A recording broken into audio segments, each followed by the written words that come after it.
Even it's raining hard around your world, the plan must go on and hit the road.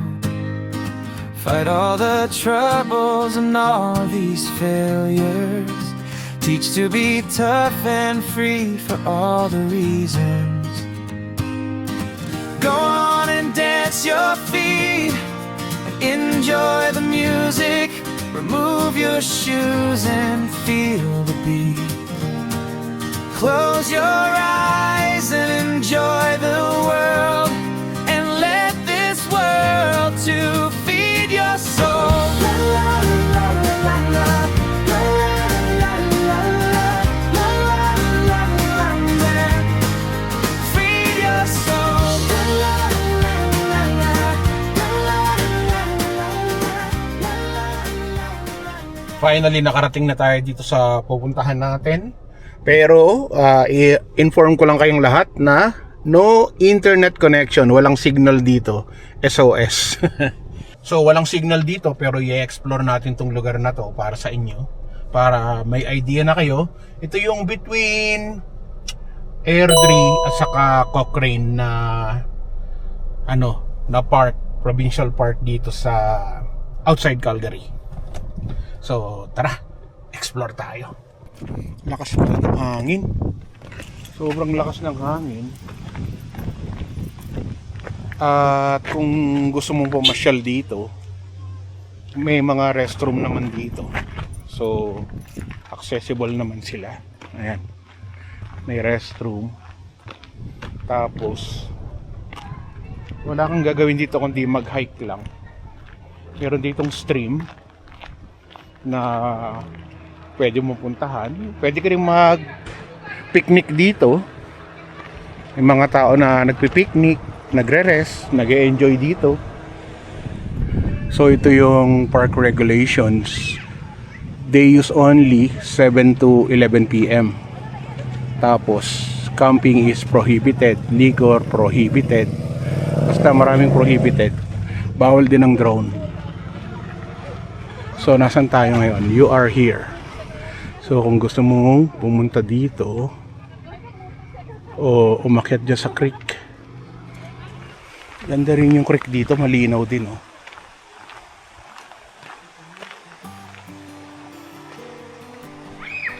May mga nagpipiknik dito.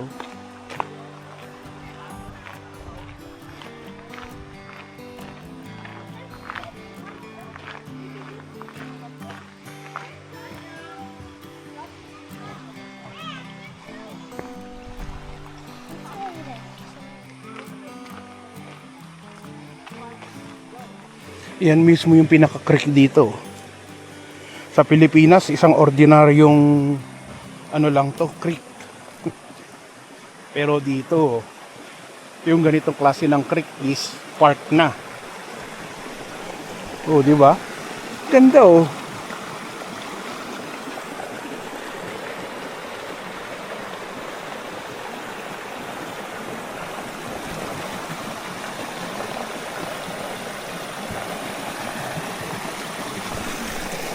Pwede kaya ako pumunta doon sa kabila. Hindi kaya ako lulubog. Try ba natin? Hindi kaya ako lulubog dyan. Mabigat pa naman ako. Sige, try natin. Bahala na. Ay, malambot. Malambot pala oh. Malalim kaya ito?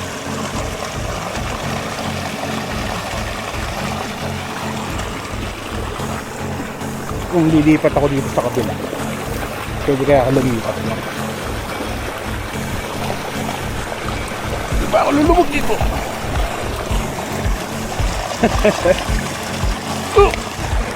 Ay, oh, di ba? Ayos!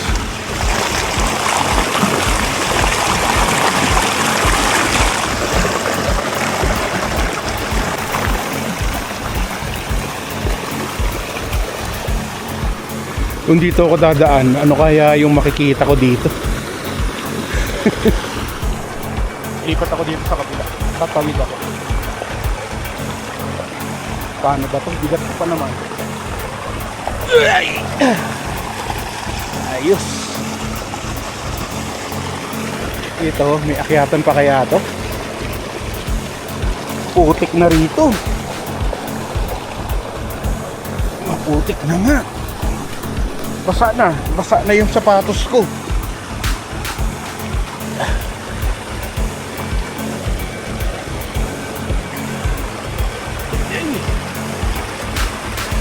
Nakaputi pa naman ako ngayon. Sana pala hindi ako nagputi. Ang ganda ng tubig, oh.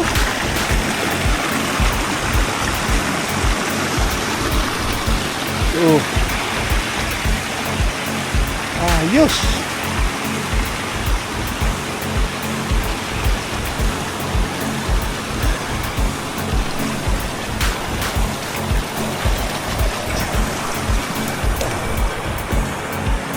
Paano kaya akong babalik dun sa ano, sa daan na yun? Basa. Basa.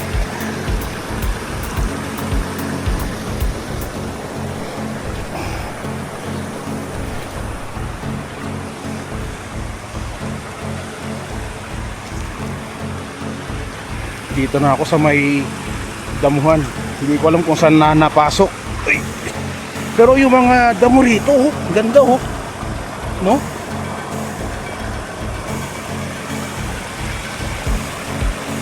Tapos ang lalaki ng lamok, ayan, oh. Oh. Ay. Ay, basa.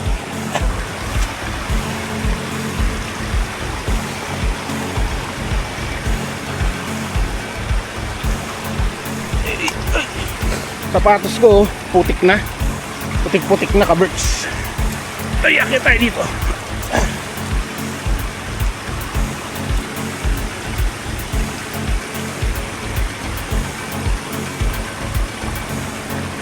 Huwag naman sana ako malaglag dito. Maliligo ako ng di oras. Dumi ko na, oh. Wala na, dumi ko na kaagad. Ay! Ay! Hawiin ko na lang to, dito na ako dadaan. Ay!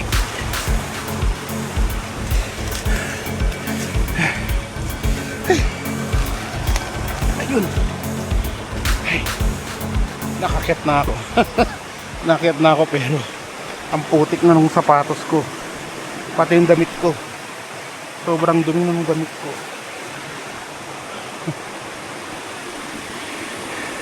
Galing tayo doon sa pinakaibaba doon. Umakyat tayo dyan. Hanggang sa makarating tayo dito. Ganda ng mga ano, yung mga bato rito. Tingnan muna natin yung mga bato dyan.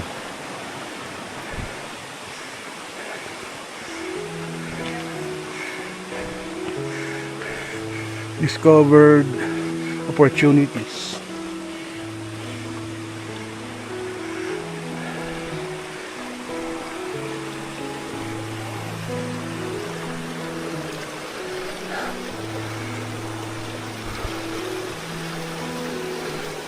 Kala ko kuweba eh. Hindi pala. Yung puno nakagilid lang sa bato. Pag malakas yung hangin pwedeng bumagsak yan eh.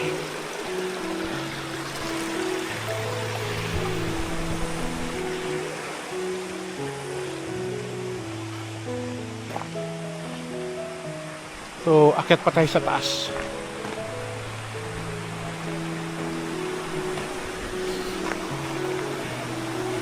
Sobrang calm ng tubig, oh.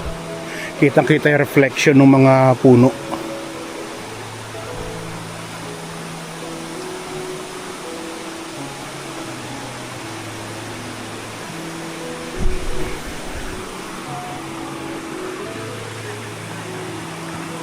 So akyatin natin doon sa taas. Maraming turista ngayon kasi Sabado. So Saturday usually walang pasok yung mga tao. Ganda nga naman, oh. Ay, may falls pala rito eh, maliliit na falls. Ayun, oh. Tapos may upuan dito. Pwede kang magmuni-muni rito habang pinapanood mo yung falls na yan. Di ba? Ayos.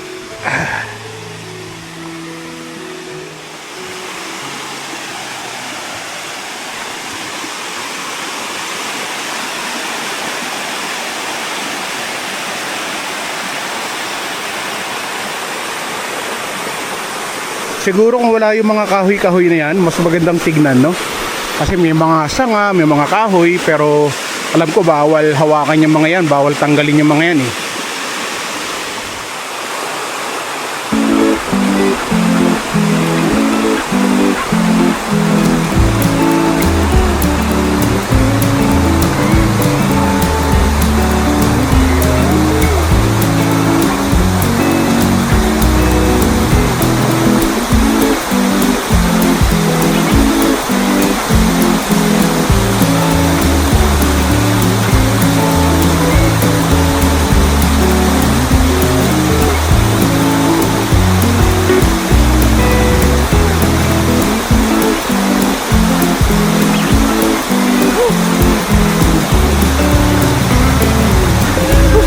Sobrang lamig ng tubig. Parang yelo. Ayos.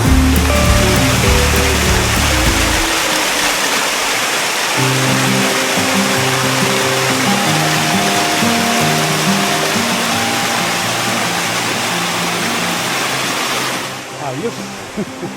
Dito naman tayo. Akit tayo dito sa taas. Buti na lang may ganito. Hindi ka makakakyat pag walang ganito. Kasi tinan mo yung gilid niya, oh.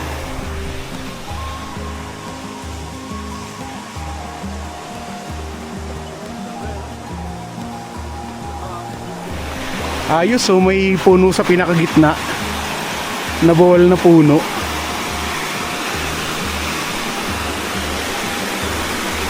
Try ko nga tawirin yan kung kaya ko tawirin hanggang doon sa dulo.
Ayos.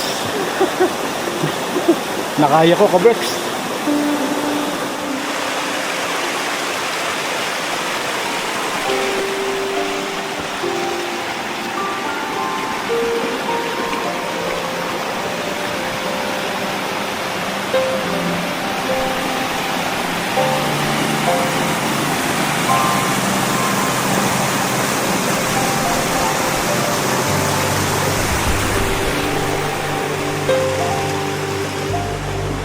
Ayos. Linaw ng tubig, oh. As in. Sobrang linaw.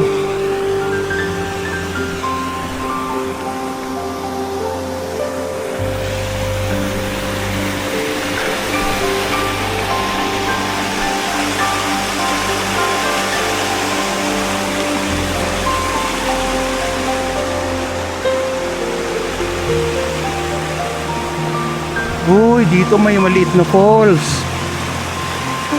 Yan, oh.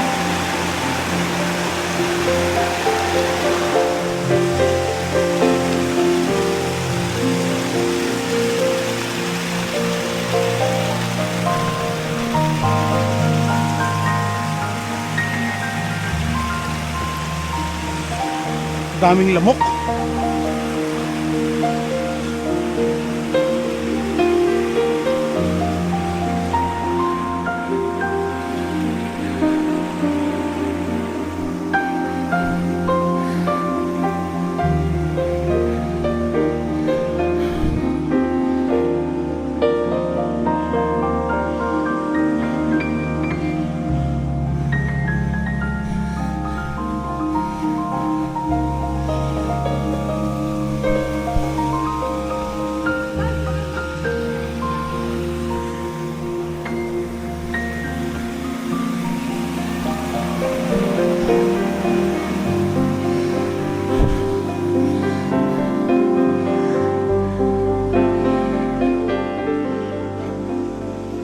Daming mga nag-hiking.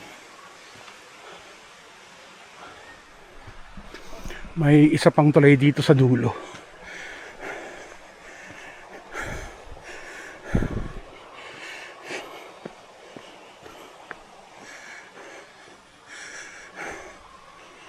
Sanga-sanga pala itong pwede mong puntahan.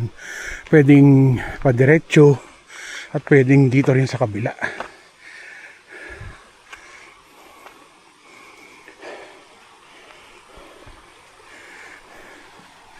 Nakaka-relax yung daloy ng tubig.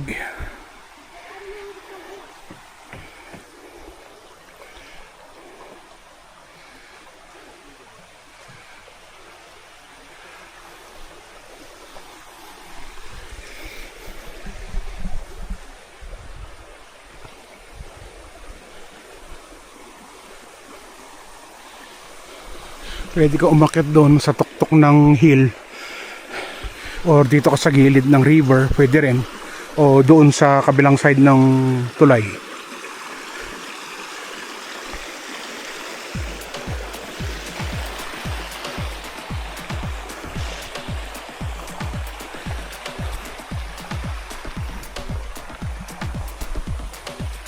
Napakapayapa naman dito. Wala lang sana tayong masalubong na bear dito. Masukal na kasi tong lugar na to.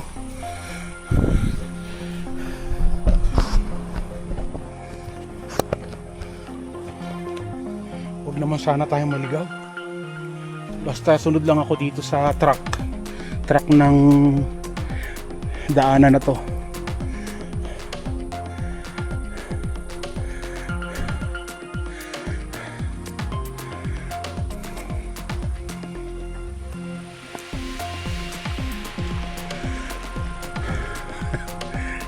May truck pa paakyat dun.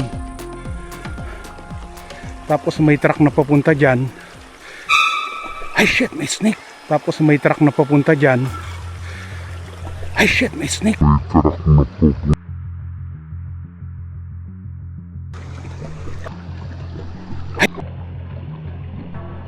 Ay shit, may snake. Kita nyo yun? May ahas, kaberks. Kitang kita ng dalawang mata ko.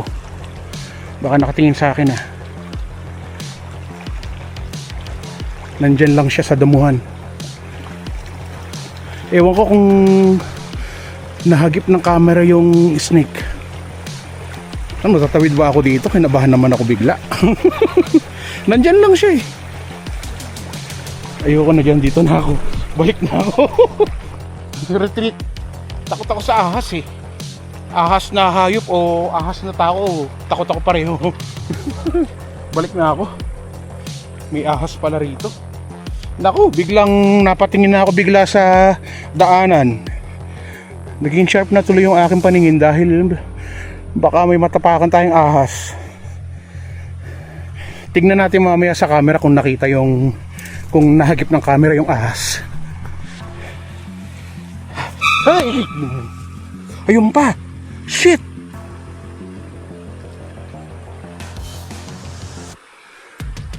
Nakita nyo yun? Meron pa isa dyan. Shit. Takbo.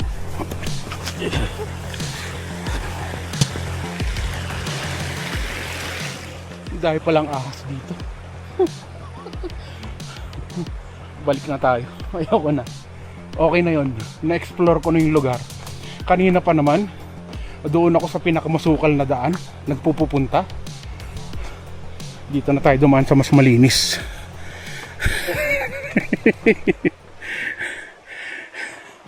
Sa loob lang ng ng ilang hakbang, nakakita ko ng dalawang ahas.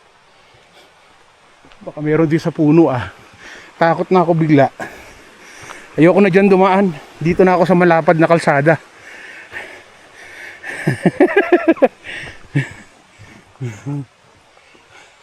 Anak naman ng tipaklong oh.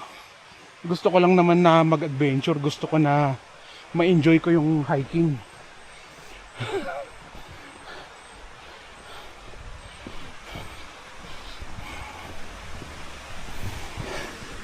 So dito na tayo sa pababa.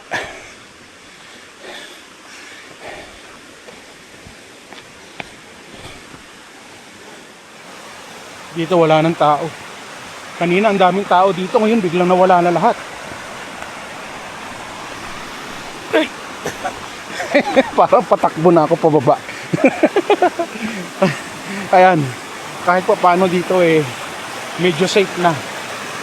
Ay, grabe no, may ahas pala rito. Sana nakita pareho ng camera. Parang nahagip lang ng mata ko, buntot lang eh.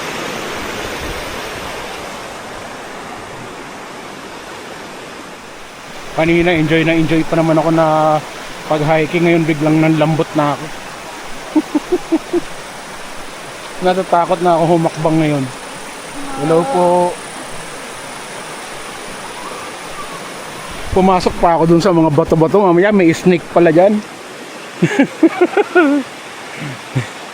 Anak naman ng tipakalong oh. Pinagpawisan ako ng malapot oh. Hindi dahil sa hiking Pinagpawisan ako ng malapot dahil dun sa nakita ko na dalawang ahas na magkasunod. Maliliit lang naman. Pero kahit na, ahas pa rin yun. Saka hindi ko alam kung venomous yung mga ahas na yun dito or hindi, di ba? Mamaya sa ilalim nitong tuloy na to mayroon din.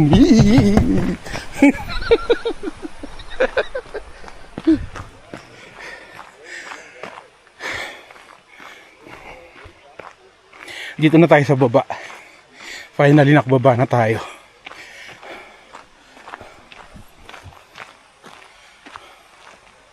Na-exercise din ako dun. Siguro mga 30 minutes to 45 minutes din siguro kung umakyat dun.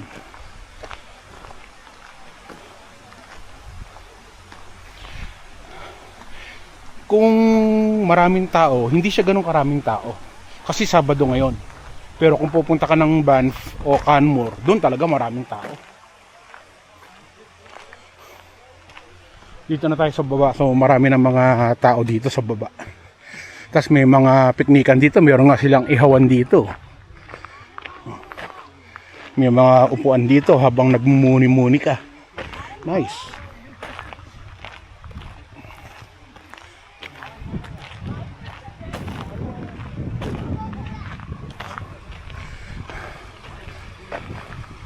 Yung makita mo pala rito na mga sculpture na yan, hindi yan gawa ng tao, gawa pala yan ng ng nature sculptor. Ayos.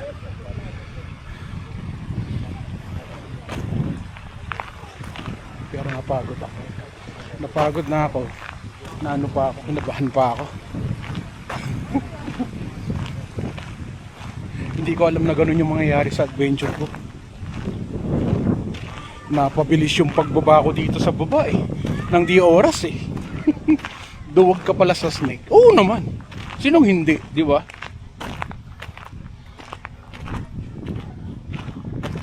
Dito lang tayo sa baba. Wala kayang pwede ma-explore dito? Meron pa dito paakyat Siguro shortcut to paakyat doon sa may creek. Medyo may exercise ka rin naman dahil paakyat talaga sa bundok Akyatin mo talaga yung creek sa taas saan kaya nanggaling yung creek na yon, no? Hindi ko na tuloy na akyat sa taas. Sayang. Anyway, magsi-CR lang muna ako saglit. Saglit lang. Medyo smoky lang talaga. Saka naninilaw yung paligid. Ewan ko kung visible sa camera, pero dahil daw sa fire na nanggagaling sa BC saka sa Northwest Territories. Kung makikita nyo nga mula Edmonton pababa dito yung usok mula sa NWT. Sumakit din yung mga paa ko. Medyo malayo-layo rin yung naakyat ko sa taas.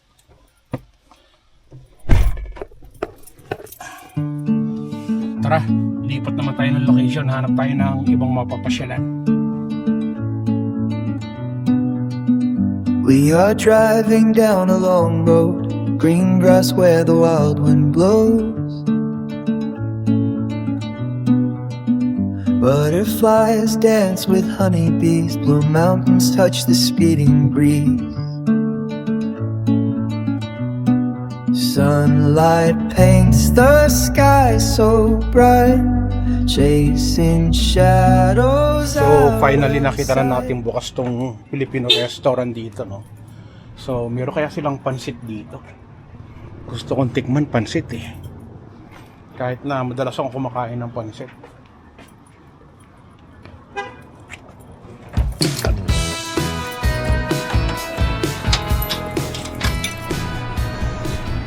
So try natin yung kanilang beef caldereta saka yung kanilang spring roll.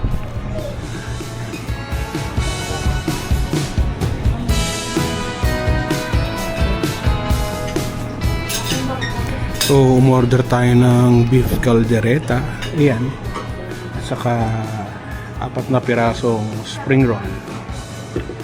Tikman natin.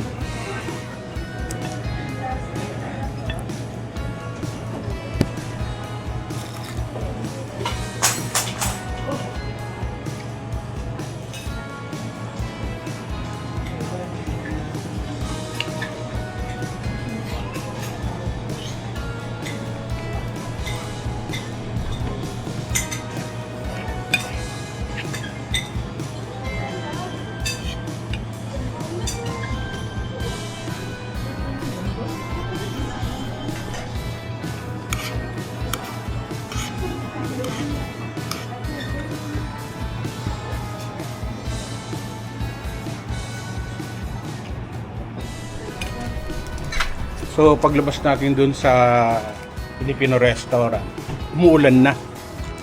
So yung in-order ko lang is yung beef caldereta saka yung spring roll. So inabot ng $32. $32 para dun sa ilang piraso na maliliit na beef. So iba yung caldereta niya sa caldereta ko. Masarap ba ang tanong? Masarap ba yung caldereta nila? Ayoko maging bias, so sasabihin ko na lang na kayo na lang yung humusga. Kung malapit lang kayo dito sa Cochrane at gusto nyo kumain dito, kayo na yung humusga. Kasi pag sinabi kong masarap, tapos pag pumunta kayo dito at hindi nyo nagustuhan, nagsisinungaling ako. Tapos pag sinabi ko namang hindi masarap, parang wala naman akong tulong dito sa Filipino restaurant para ma-promote sila. But anyway, inabot ng $32 yung aking bill.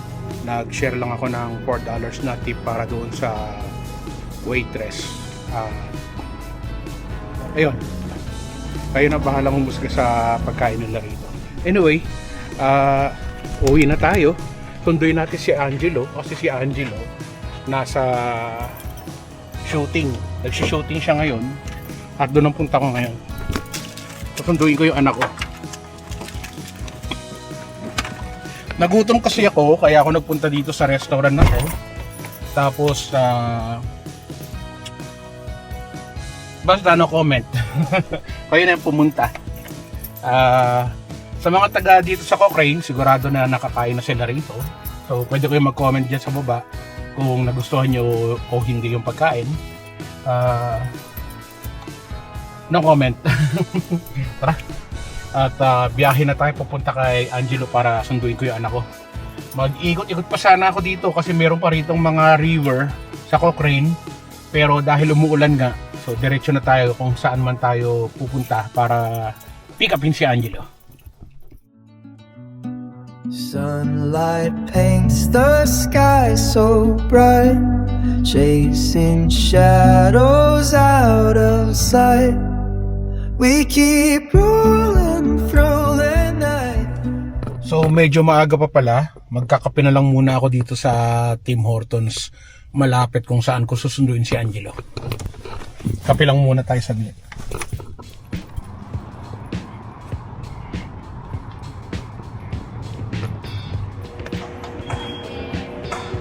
Ano po yung flavor? Gusto naman sa margarita? Hindi po sa ano pa, sa may McLeod. Pahingi ako black coffee small saka isang Boston cream.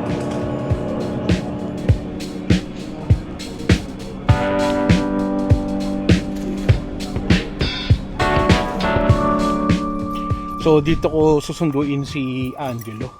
Ang ganda pala nitong lugar na to.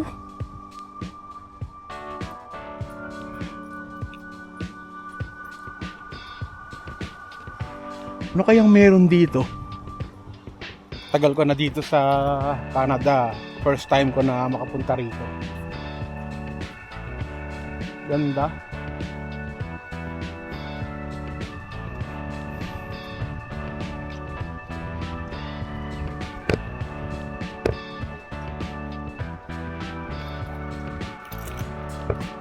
Yung tawiran nila, rainbow. Pwede kaya ako pumasok dito? Papasukin kaya ako? Tignan natin.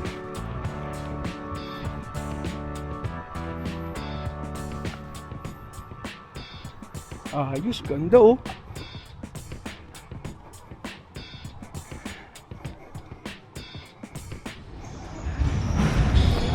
Meron pala ritong malaking swimming pool. Tapos dito naman sa kabila may basketball court.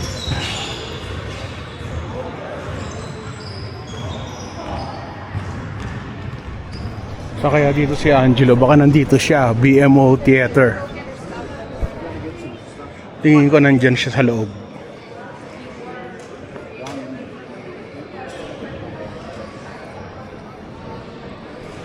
Tapos may malaking gym pala rito sa baba. Ayan o, sobrang laki na gym.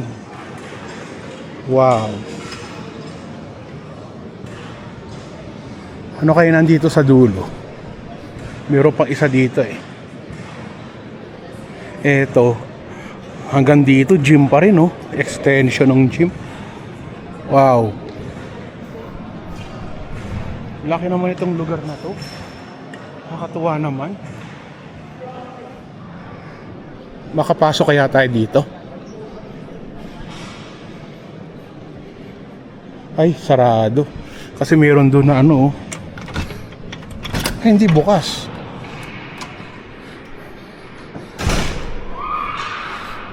Kasi dito may skating rink naman.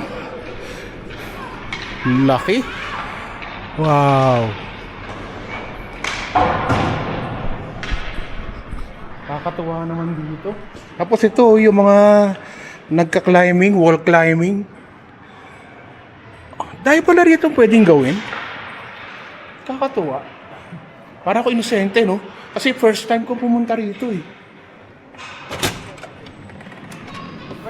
Uy, ka-Berks, hello po.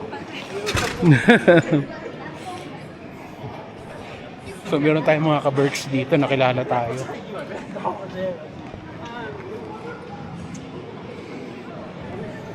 Nakakatawa naman tong lugar na to. Tapos parang merong maliit na library banda doon. Kasi maraming mga nagbabasa doon sa area na yon.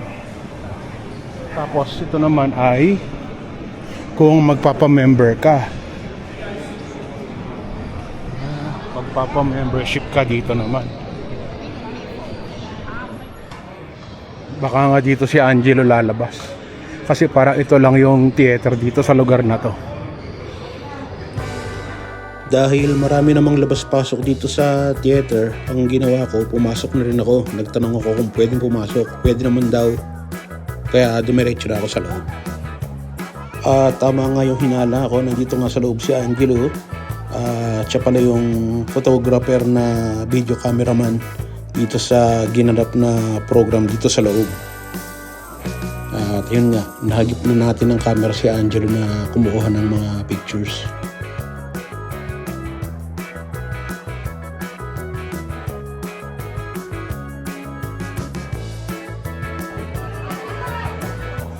So di ko na natiis, pumasok na rin ako dito. Pwede naman palang pumasok. So ka-Berks, ito na si Angelo, sinundo ko na. Parang galing lang ng airport eh. Uy, Ha? uuwi ba ako? O nakauwi na? Naalala ko nung bagong dating ka palang galing Pilipinas na ka. Di ba? Para ano, no? Ako yung nasa Vancouver. So yun nga, ang trabaho ni Angelo, hindi lang siya nagtitimpla ng kape. nag-shooting din siya, nagbi-video din siya. So basta merong mga may mga tao na nag-contact sa kanya para mag-video or mag-photoshoot, ginagawa niya pagka wala siyang pasok. Tara, uwi na tayo? Uwi na kami mga ka-Berks. Medyo malayo-layo pa yung aming biyahe. Pero ang ganda nitong lugar na to, no? Ayos! Tara na. Tara na, uwi na tayo. Ano man ang hamon ng buhay, palagi ka lang sumabay. Piliin mo laging sumaya. Kay Chris Cusinero panalo ka. Di lang pagluto at sa kusina, sa adventure ay kasama. Sa lugar na kakaiba, halika na. Kay Chris Cusinero na. Halika na't sumama ka at manood. Mga matay mamamangha, di lang dyan ang mabubusog. May mga lugar pa lang, ganito ang nangyayari. Kapag nakita mo, mapapawaw, mapapagrabe. Mga ka-Berks, tara muna gala. Mga lugar dito kanyang ipapakita. At sa pagluto, matik kayo ay tatakamin. Pag Chris Cusinero, matik papasarapin. Yum! OFW na nagsumikap ng ibang bayan kahit malayo sa pamilya. Bilang chef sa tagal na trabaho, pangarap na abot sa Canada na patungo. At di nagpatalo sa hamon ng buhay, para sa pangarap at nabigyan ng kulay. Walang imposible.